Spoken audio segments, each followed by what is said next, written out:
अस्सलाम वालेकुम। बुश्रा मैथमेटिक्स में आपको खुशामदीद। आज हमारा लेक्चर है लेक्चर नंबर 4।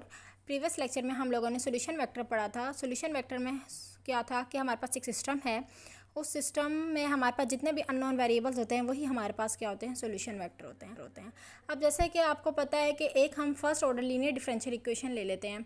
उस फर्स्ट ऑर्डर में हमारे पास हाईएस्ट डेरिवेटिव कितना होता है, फर्स्ट होता है, और वही उसमें हमारे पास जो डिपेंडेंट वेरिएबल है वो एक है।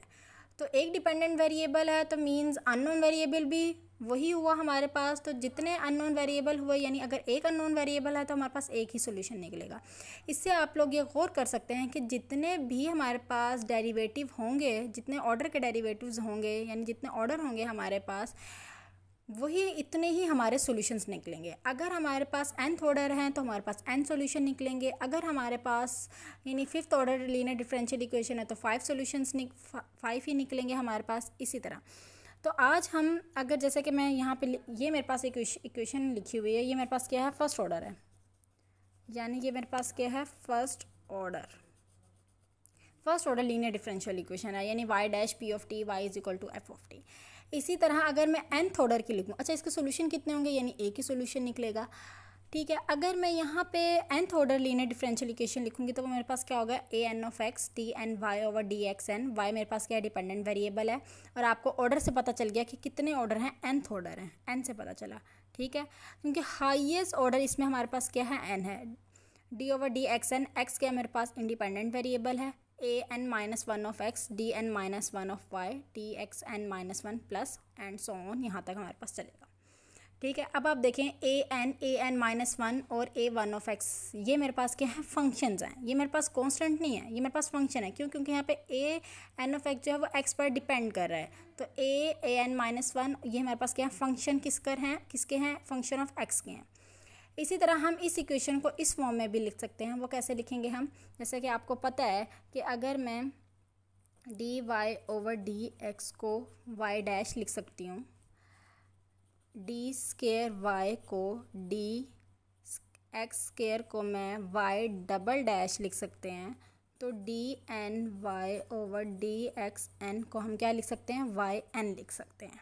ठीक हो गया। तो इसी तरह हम क्या करेंगे, a naught Y N plus a one Y N minus one plus a n minus one Y dash plus a n Y is equal to f of x। अब यहाँ पे जो है वो a नोट जो है वो ज़ीरो नहीं होगा। अगर मैं इसको ज़ीरो कर दूँगी तो ये nth ऑर्डर की डिफरेंशियल इक्वेशन नहीं रहेगी मेरे पास। ठीक हो गया। अब a note a one a जो टू हैं a n तक हैं, ये मेरे पास रियल कॉन्स्टेंट है, यहाँ पे ये फंक्शंस नहीं हैं। ठीक है, अब यहाँ पे एक और इन्फॉर्मेशन भी मिलती है। अगर आप गौर करें, इस पूरी जो मेरे पास nth order linear differential equation है मेरे पास, ये क्या है, मेरे पास f ऑफ x है। ठीक है, अगर ये f ऑफ x ज़ीरो हो जाए तो ये मेरे पास क्या बन जाएगी इक्वेशन, होमोजीनियस इक्वेशन बन जाएगी। होमोजीनियस इक्वेशन बन जाएगी, जैसे कि आप होमोजीनियस डिफरेंशियल इक्वेशन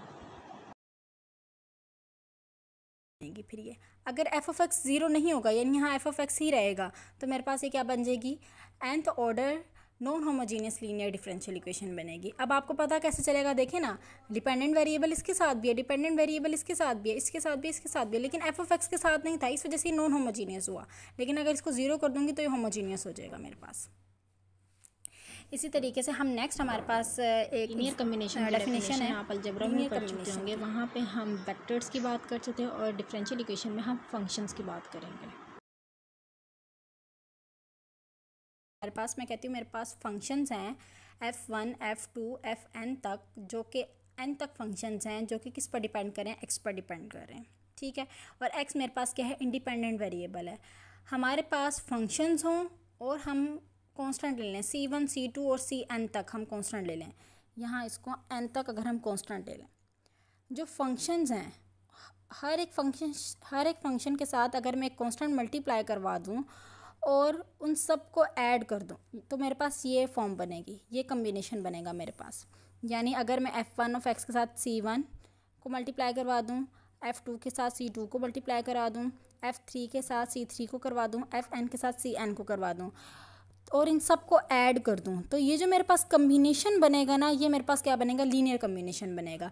अब ज़रूरी नहीं है कि f1 f2 ही फंक्शंस हों, आप यहाँ पे y1 ऑफ x भी लिख सकते हैं, y2 ऑफ x भी लिख सकते हैं, yn ऑफ x भी लिख सकते हैं, लेकिन ये हमारे पास क्या है, फंक्शंस हैं जो कि इंडिपेंडेंट हमारे पास इसमें क्या वेरिएबल है, एक्स है। अगर मैं इस फॉर्म में लिख दूँ तो ये मेरे पास क्या बन जाएगा, लीनियर कम्बिनेशन बन जाएगा।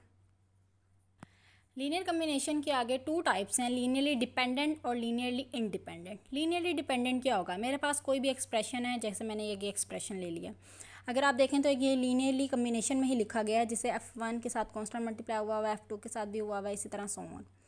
अब ये जो कांस्टेंट हैं, अब इनकी कंडीशंस हो सकती हैं, ये ज़ीरो भी हो सकते हैं, ज़ीरो नहीं भी हो सकते।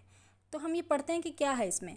अगर देखें, अगर लीनियरली डिपेंडेंट में क्या होगा, अगर C1 C2 C3 ज़ीरो ना हो तो ये मेरे पास क्या कहलाएगा, लीनियरली डिपेंडेंट कहलाएगा। मेरी बात को गौर से सुने, अगर इस एक्सप्रेशन में C1 C2 और C3 ज़ीरो ना हो तो लीनियरली डिपेंडेंट कहलाएगा। पहली कंडीशन तो ये हो गई।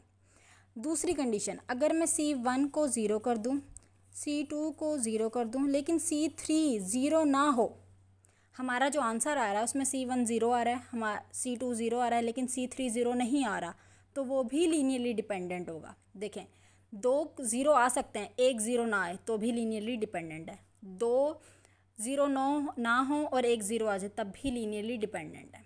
यानी कोई एक नॉन ज़ीरो आना चाहिए, कम अज़ कम कोई एक नॉन ज़ीरो। अभी डेफिनेशन पढ़ लेते हैं हम लोग। If all the constant in the expression does not contain zero value, यानी हमें वो ज़ीरो वैल्यू ना दे तो वो एक्सप्रेशन क्या कहलाएगा, लीनियरली डिपेंडेंट कहलाएगा। दूसरा, there exist at least one non zero, अगर कोई ज़ीरो आ भी रहे हैं तो लेकिन उसमें से एक नॉन ज़ीरो आना चाहिए, तो लीनियरली डिपेंडेंट कहलाएगा।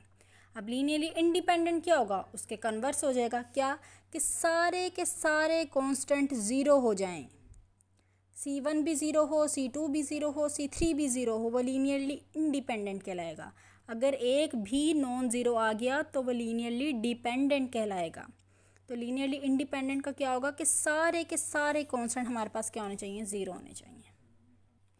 नेक्स्ट हमारे पास है फंडामेंटल सेट ऑफ सॉल्यूशन। ये मैंने चैप्टर नंबर 10 से ही मैंने बुक से लिया है। वो मैंने इस वजह से लिया क्योंकि हम जो चैप्टर पढ़े हैं वो हम एक सिस्टम पे पढ़े हैं, ना कि हम इक्वेशंस पे पढ़ रहे हैं, सिस्टम पे पढ़ रहे हैं। ठीक है, तो मैंने यहाँ पे एक डेफिनेशन है हमारे पास fundamental set of solution. Fundamental set of solution क्या होगी हमारे पास, ठीक है, any set x1 x2 xn of n linearly independent solution vectors of the homogeneous system, इसको ना भी देखें आप, of an interval I is set to be fundamental set of solution. इसका मतलब क्या हुआ, वो कहता है कि मेरे पास एक सिस्टम है। सिस्टम सबसे पहले आपको देख के पता चल जाना चाहिए, ये मेरे पास कौन सा सिस्टम है, होमोजीनियस सिस्टम है। इसके जो सॉल्यूशंस निकले हैं ना, वो हम कह लेते हैं कि वो x1, मतलब कितने भी सॉल्यूशंस निकले, एक निकला है, दो निकला है, तीन निकला है, मतलब हम कहते हैं x1 से लेकर xn तक हमारे पास जो भी सॉल्यूशंस निकले हैं वो क्या हों, लीनियरली इंडिपेंडेंट हों। यानी जो सारे जो कॉन्स्टेंट्स होंगे वो क्या होंगे, हमारे पास ज़ीरो होंगे, सॉल्यूशन वेक्टर्स। अब आपको पता है कि हम सिस्टम की बात कर रहे हैं, सिस्टम में हम लोग क्या पढ़ते हैं, सॉल्यूशन वेक्टर्स होते हैं हमारे पास।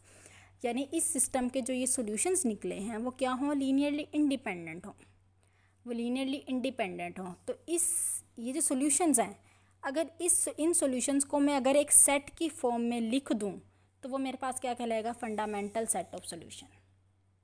मैं दोबारा बता देती हूँ, इसमें दो चीज़ें होनी चाहिए, दो चीज़ें हमने पढ़नी है। एक तो हमारे पास सिस्टम है वो होमोजीनियस हो गया, उसके जो सॉल्यूशंस निकले हैं ना, मेन सॉल्यूशंस निकले हैं वो लीनियरली इंडिपेंडेंट होने चाहिए, बस डिपेंडेंट नहीं होने चाहिए, वो लीनियरली इंडिपेंडेंट हो। तो उन सॉल्यूशंस को अगर हम एक सेट की फॉर्म में लिख देंगे तो वो मेरे पास क्या कहलाएगा, fundamental set of solution. Next हम आ जाते हैं सुपरपोजिशन प्रिंसिपल। इसमें भी सिर्फ एक चीज़ का फ़र्क है, इसमें भी यही है कि अगर आपके पास एक सिस्टम है जो कि हमारे पास होमोजीनियस है, उसके सॉल्यूशंस हमारे पास x1 से लेकर xn तक निकले हैं, अगर इन सॉल्यूशंस को मैं एक लीनियर कम्बिनेशन की फॉर्म में लिख दूं, इस फॉर्म में अगर मैं इन सॉल्यूशंस को लीनियर कम्बिनेशन की फॉर्म में लिख दूं तो वो मेरे पास क्या कहलाएगा, सुपरपोजिशन प्रिंसिपल कहलाएगा। आज तक के लिए इतना ही, अल्लाह हाफिज़। अगर आपको कोई भी क्वेश्चन पूछना हो आप कमेंट बॉक्स में पूछ सकते हैं।